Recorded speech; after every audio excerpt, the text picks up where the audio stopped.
I love New Music Friday. I mean, every Friday I wake up to all this great new music. But at the same time, I'm also tired. It's like every week there's all this music that come out that I gotta listen to. And then the sad part is I feel like it's here today and gone tomorrow. How is it that people consider something that came out in April and at the time of this is November, like something that came out in April was considered old? Like, do anybody really listen to music anymore? Does anybody actually do any real rollouts anymore? I mean, I know surprise albums are all the way, but is that right for everybody? Does everybody need to do that? Hi, everybody. My name is Lauren Gill, and I am the founder and chief power specialist at Power Publicity. And today we're going to talk about, does everybody need to drop a surprise album? Since 12/13/13, when Beyonce dropped Beyonce in the middle of the night with no promo, no warning, no nothing, the surprise album has kind of become the standard for a lot of mainstream artists. And I know for somebody who's more of an independent artist or emerging artist, you know, that aspires to get to that mainstream superstar level, they really look at what's going on in the mainstream and take cues from that. But the one thing you have to ask yourself is like, will this really work for me? Is this the best way for me to go about this in this career? Because I know you're like, okay, so this works for them, I can do it, right? Well, not quite. Here are a few questions you should ask yourself before you decide to drop a surprise album. Number one, do I have a loyal fan base? Now, when I say loyal fan base, I'm not even talking about millions of fans. Do you have a couple thousand? Do you have a couple thousand that will show up for you when you do your shows? Do they regularly comment on your social media? Do they regularly listen to your music? Do they stream it? Do they buy it? Do they support it? Do they buy your merch? Do they come to your website? Are they actually supporting you? Because here's the thing. You want to still get streams and sales when you drop something. I know none of you are out there dropping music just for nobody to hear it. So in order for a surprise album to work, you already got to have some sort of loyal fan base in place that will support you. Like I said, it doesn't have to be millions. You don't have to have your own massive Rihanna Navy or Beehive or Future Hive or Barty Gang or the Barbs or any of that sort of thing. But you do got to have a loyal fan base. Next question you want to ask is like, am I in demand? And when I mean like, am I in demand? You know, am I out here getting bookings? And what are my streaming numbers looking like? Are people actually engaging with me on a regular on social? And if I've been away for a while, have people been like, yo, where's so-and-so at? I ain't heard from him in a minute. I really want to hear some new music. Because here's the thing.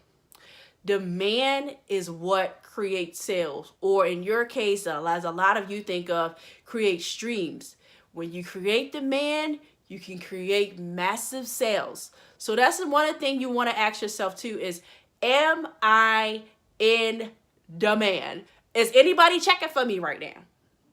Like, or do I need to spend some time really engaging with people in order for them to want and desire to listen to a full-length project? And especially if you're just somebody who, or like I said, you're just getting out there, you don't have a lot of fans, a lot of people don't know you. Because think about it this way, right?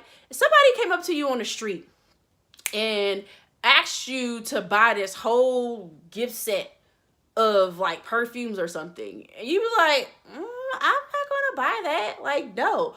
But if you decide to entertain them and you try a sample of it and you like it, would you then buy it? Possibly. That's the same thing you need to think of. So, of course, this may sound like self-explanatory, well, kind of obvious, but if you are also just not in a position where you feel like a full-length project will get the attention and streams and sales that you want to, very simple, drop singles and spend time promoting them. A lot of times what I see what happens with a lot of independent and emerging artists, they'll drop one single, they'll post about it for maybe a week or two, maybe a little bit longer, on their social. They may get a premiere on a blog, or they may get a few additional blog posts, but after that, there's nothing. Well, here's the thing, my love. There are so many people who've never heard that song before. They never heard of you, and they're still getting to know you. So you need to spend time actually promoting that single. Give yourself at least a quarter or 3 months to really promote that. Because even like some of your favorite mainstream people who you see out there, their labels and their team, when they're first starting to build their fan bases and recognition as well, they're spending months, and I mean months, sometime on just radio promo alone. That's not including social, that's not including any shows, any club promo, any street thing they're doing. They're spending months pushing their songs to radio to get it to a Billboard top 10 hit, or just a Billboard hit, period. So if it takes months for somebody who has millions in dollars and all this muscle and all this machine and all this human capacity, for them to break, for them to really, for people to really start to take to them, what is it that you believe that you need to do for yourself? You also need to give yourself the same love, attention, and effort into promoting your stuff. And there's so many different ways that you can do this. You can do that via social.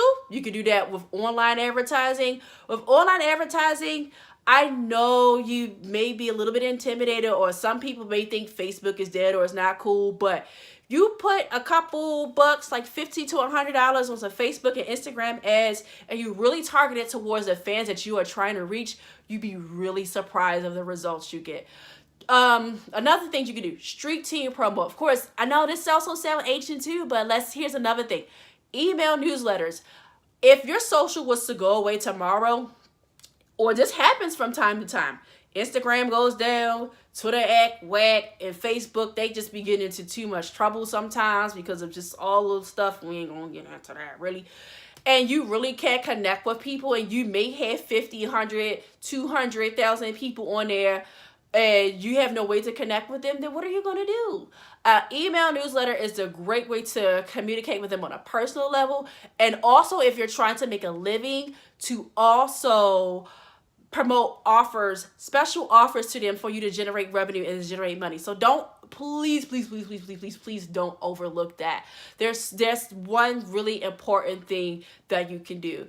Now, I also have a free resource for you to plan out your next rollout, whether you are releasing a single, an album, a EP, a mixtape, whatever your next music release is.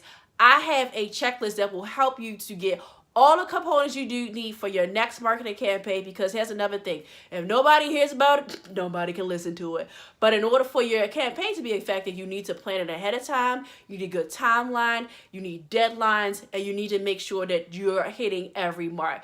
The first step of executing a great marketing campaign is having it written down and knowing where you're going and having a sense of direction. You can get it at bit.ly/powerroller. That is bit.ly/power rollout. Download it for free, and you can use that to plan your next rollout. I'm Lauren Gill, and I will see you guys in the next video. Bye.